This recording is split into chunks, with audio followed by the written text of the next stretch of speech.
অধিক বিশ্বাসে কাল হ'ল এটা ব্যৱসায়িক প্ৰতিষ্ঠানৰ মালিকৰ বিশ্বাসত কৰ্মচাৰীক ধনৰ লেনদেন কৰিবলৈ দি এইবাৰ বিপদত পৰিল মালিক।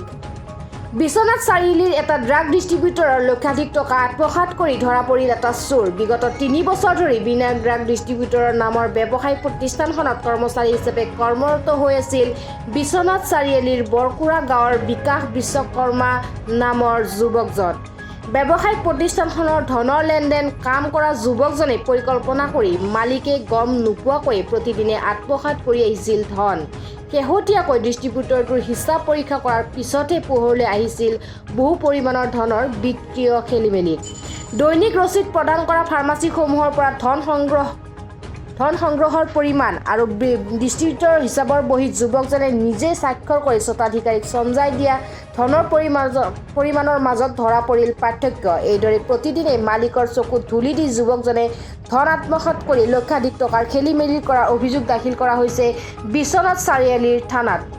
ড্ৰাগ ডিষ্ট্ৰিবিউটৰটোৰ স্বত্বাধিকাৰীয়ে দাখিল কৰা অভিযোগৰ ভিত্তিত এটা গোচৰ ৰুজু কৰে আৰক্ষীয়ে। আনহাতে ঘটনাটো পোহৰলৈ অহাৰ পিছতে সমুদায় ধন ঘূৰাই দিম বুলি বিকাশ বিশ্বকৰ্মা নামৰ যুৱকজনে প্ৰতিশ্ৰুতি দিয়াৰ প্ৰথম অৱস্থাত বুজাপৰাৰ মাজতে বিষয়টো মীমাংসা কৰাৰ চেষ্টা কৰা হৈছিল যদিও যুৱকজনে ধন বিচাৰি ফোনযোগে যোগাযোগ কৰিলে আত্মহত্যা কৰিম বুলি ওলোটাই ব্লেকমেইলিং কৰিবলৈ আৰম্ভ কৰাত উপায়ন্তৰ হৈ ড্ৰাগ ডিষ্ট্ৰিবিউটৰৰ স্বত্বাধিকাৰীগৰাকীয়ে বিশ্বনাথ চাৰিআলিৰ আৰক্ষী থানাত গোচৰ তুলিবলৈ বাধ্য হয়।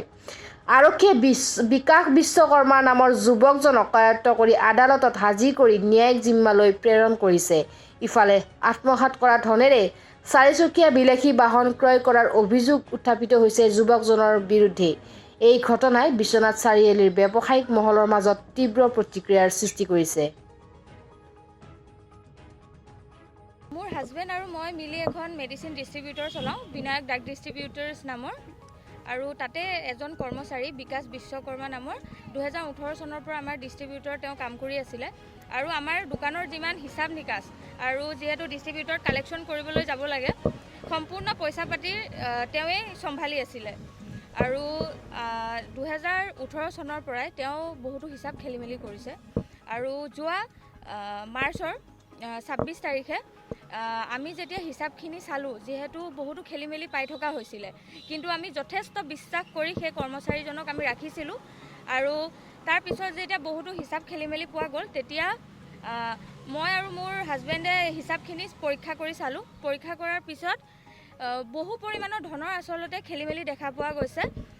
7.5 লাখ টকাৰ আমি খেলি মেলি পাইছোঁ। আৰু তাৰ উপৰিও বহুত তেওঁ যি আমাৰ মানি ৰিচিপ্ট থাকে, সেই মানি ৰিচিপ্টসমূহো ফালা আমি পাইছোঁ।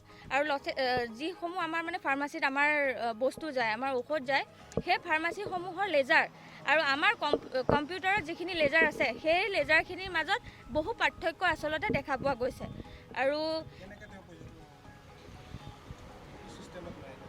তেওঁ আচলতে কি কৰে, আমাৰ এখন বিনায়ক ড্ৰাগ ডিষ্ট্ৰিবিউটৰত এখন ৰেজিষ্টাৰ আছে।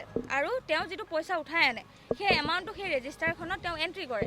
তেওঁ ধৰক টকা 20,000 কোনোবা দিনা কালেকশ্যন কৰি পেলাই তেওঁ টকা 20,000 আনিছে। কিন্তু তেওঁ কি কৰে, সেই আমাৰ যিখন ৰেজিষ্টাৰ বহী, য'ত আমাৰ প্ৰত্যেক দিনাৰ যিসমূহ কালেকশ্যন থাকে, তেওঁ সেই বহীখনত লিখে। তেওঁ যেতিয়া আমাক সেই ধনখিনি জমা দিয়ে, সেই বহীখনত তেওঁ 20,000 আনিলে, তেওঁ ধৰক তাত 15,000 টকা লিখে।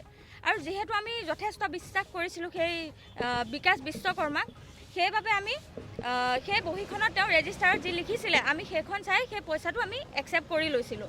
আৰু তেনেকৈয়ে তেওঁ প্ৰত্যেক কালেকশ্যনতে আচলতে 3,000, 4,000, 5,000লৈকে টকা তেওঁ প্ৰত্যেক দিনাই আত্মসাৎ কৰিছে। আৰু তেনেকৈ বৰ্তমান সময়লৈকে তেওঁ 7.5 লাখ টকা আত্মসাৎ কৰিছে।